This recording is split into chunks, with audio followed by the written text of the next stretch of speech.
guys, what's up? Today I will be filming for you my top 5 bookish pet peeves. Now these pet peeves have to do with mostly buying books. I didn't focus on loaning books or borrowing books because that is a whole nother list of pet peeves and I will cover that some other time maybe. So the first pet peeve that I have that deals with buying books is when you have a series on your shelf and it is in paperback and hardback for the same series. Now I have 2 series on my shelves that are like this, and the first is A Discovery of Witches by Deborah Harkness, and the second is The Divergent Trilogy by Veronica Roth. Now I hate when there are mixed cover books for my series, because normally the hardcover versions are just a little bit taller than the softcover versions, and I like it when my trilogies and series all make one nice little level line on my bookshelf because it just looks so much better and just is much more appealing to my eye.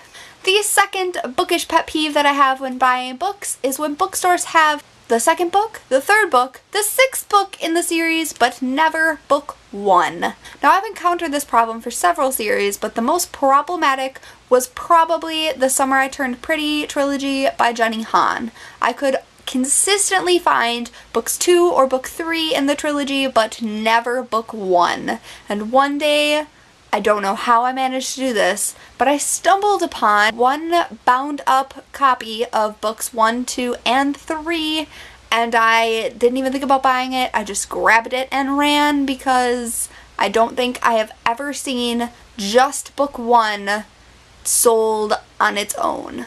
Now, when you know you have a popular series, and the first book is sold out, restock the shelf. Just restock it. It's not that hard. Just do it. It makes my life so much easier. Gah!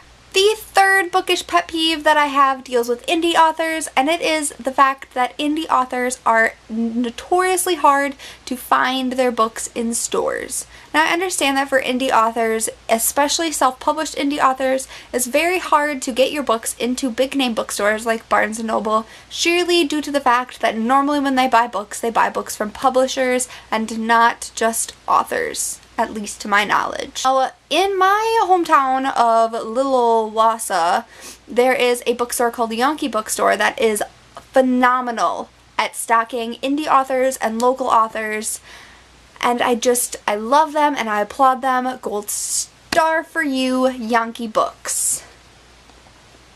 I just hit my camera. The fourth bookish pet peeve that I have for you guys is UK covers versus US covers.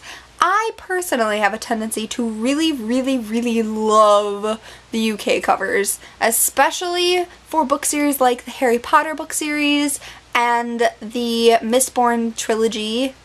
Is it a trilogy? By Brandon Sanderson. Let's just focus on Mistborn for a second. The US covers are atrocious. They're not kind of ugly, they're actually just really just icky looking, and it might only be the mass paperback versions, but those covers are just, they're killing me, man. Killing me. And the UK covers are like watercolor and very elegant and just gorgeous. They are just gorgeous. And UK covers are notoriously hard to find as well.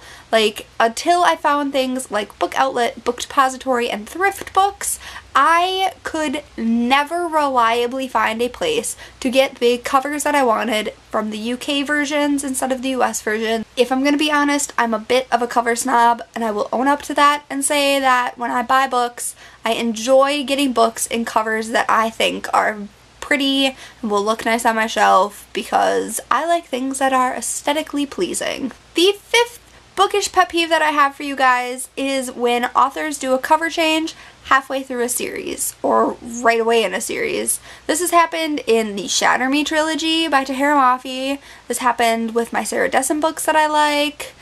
I have multiple authors who have done this. Libba Bray did this with the Gemma Doyle trilogy. You just screwed up my shelving system. You screwed it up. I love it when all of the spines on my books match. for certain like series or authors, especially when like, yeah, they might not all be the same color, but they all have the same format and they're all the same height and they just look beautiful next to each other. Again, I'm a cover snob. It happens. Those are all of the bookish pet peeves that I have for you guys today, 5 in total. If you have any pet peeves that deal with buying books, borrowing books, or loaning books out to other people, let me know down in the comments below. Otherwise, until next time guys, bye! You just prevented me from getting this book. You book blocked me. It's like the cock block form of book buying.